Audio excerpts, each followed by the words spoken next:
She also asked the question, how long should I be spending on SWR every day? The how long does this take question. Okay, so I get asked this all the time. And the answer is, it depends. It depends. Well, how old is the student? The younger the student, the shorter and more frequent your lessons should be. So here's an example. Kindergarten, first grader. This is what you might do. You're at the breakfast table, okay? And you have your phonogram cards. This is, of course, for homeschoolers, not for classroom teachers.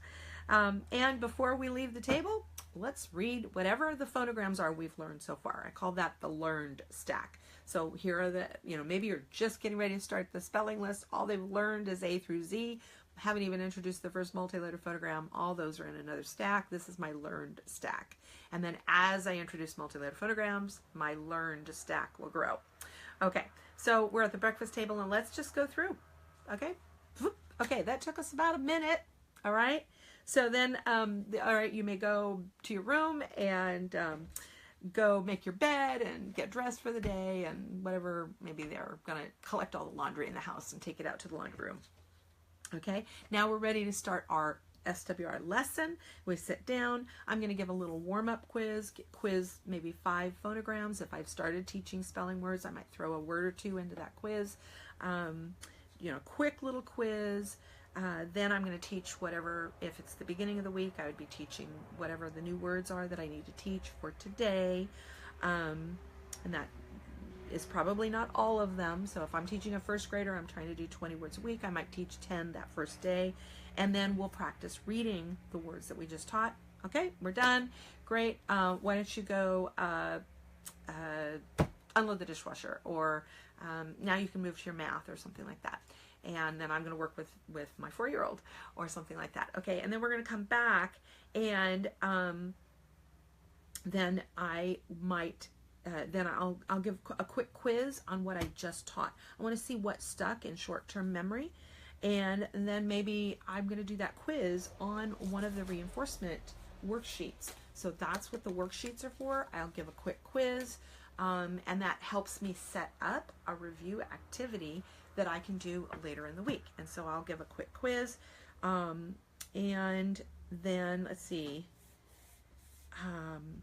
And then maybe even later in the day, I'm folding laundry and I say, okay, let's work on your penmanship, and they can be sitting there practicing penmanship. Or maybe they're going to do one of the review activities. Maybe they're going to do that then and there. So that, do you see how I'm just doing short little sessions throughout the day? You've got some kids, and a first grader might even sit there for 20 minutes. It just really depends on your student and how you want to break that up. Basically, how long does this take? The younger the student, the shorter your sessions, and you might have 2 or 3 of those a day. Depends how many words you're teaching and how old the student is. If you're just teaching 5 words to a kindergartner, you sit down, give a quick little quiz. I might do the quiz in the salt box. I might do the quiz on a lap board or up on the whiteboard, something like that. Just quick. This is just to review phonograms, make sure any multi-letter phonograms that are coming up in the words I'm teaching that day, you bet those are going to be on my warm-up quiz. And then I get in, I teach my words. If you go to our YouTube channel, the Endorsed SWR, that's what you look for. Go to YouTube. If you haven't subscribed to our channel already, subscribe. And then just look for Endorsed SWR. Go to our YouTube channel and watch some of the videos that Heidi Thomas did where she's teaching her students. She's got, I think, 3 or 4 videos on our channel where she's teaching her sons. And I want you to watch how quickly, boom, boom, boom. A lot of times what's happening with our dictation is we talk too much. And we're we're distracting the child. The child is trying to do the avoidance behaviors, and they're doing all kinds of behaviors that are slowing us down. But if we can just get our dialogue succinct and boom, boom, boom, get these words out, then we can move pretty quickly. And we don't want a lot of extraneous auditory information for those poor little guys. What do I need to pay attention to, and what's just her talking, and so we want to move through those quickly. So if we're just teaching 5 words, that whole process of sit down, do a warm-up quiz, teach your 5 words, practice reading your words, I don't think that would take you longer than 10 minutes. If you're teaching 10 words, maybe it's going to take you about 10 to If I'm teaching 10 words, it's not going to take me 10 minutes because I'm doing the warm-up quiz. I'm going to say 15, 20 minutes to get through that, and that's just that part of it.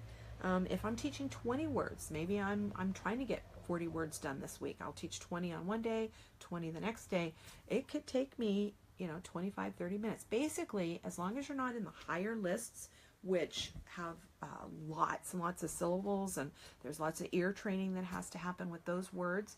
If I'm teaching, certainly the first half of the list, the WISE lists, I want a minute a word. I want it quick. I don't want to belabor it. So I want to go quickly. Okay,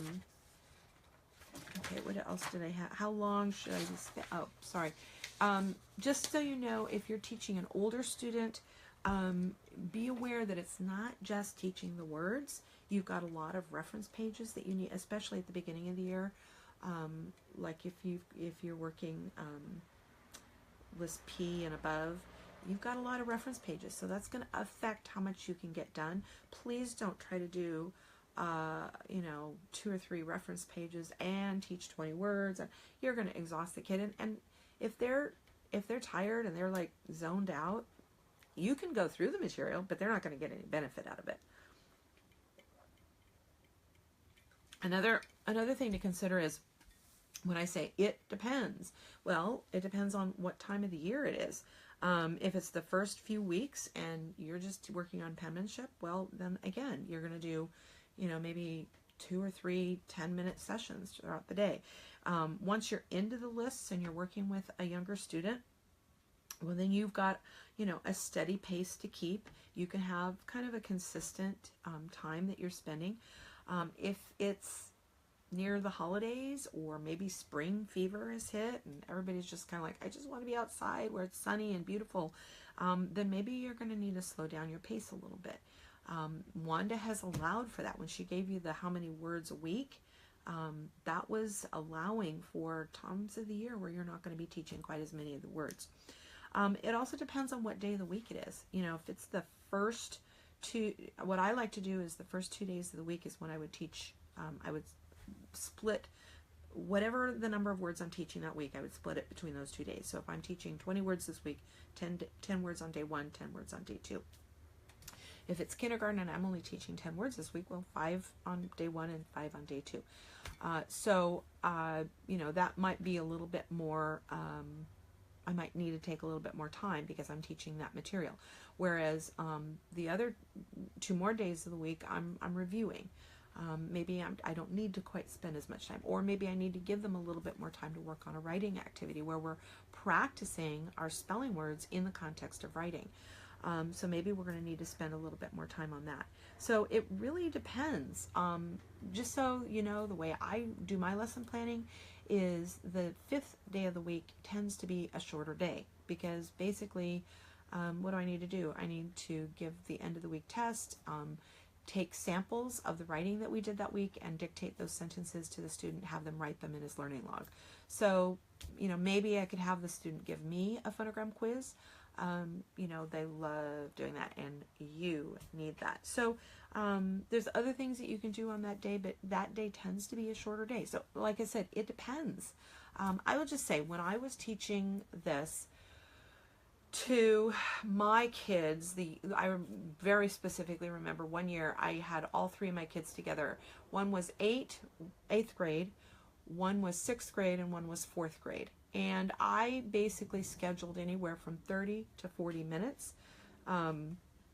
We were working on material from N. We started at list N, and I think we may have gotten through list T that particular year. But I would basically schedule about 30 to 40 minutes for those kids where they were in their age. And part of the reason I had to take that much time was because what I call the interaction effect. They're interacting with one another. Yeah, he touched me and he looked at my page, and having to deal with all that kind of stuff, that kind of slowed us down. So now that does not include if you've got a student who is already reading. I haven't even talked about that. That would be extra time spent where you're listening to the child read. Read aloud time. I'm not talking about read aloud time. That's another time. Penmanship, is that part of your lesson plan? Well, it depends where you are in teaching. Like I said, penmanship is a majority of the very first part of kindergarten and the first few weeks of even first grade. So it depends. And then how much of that do they need you for versus they can do that as an independent activity.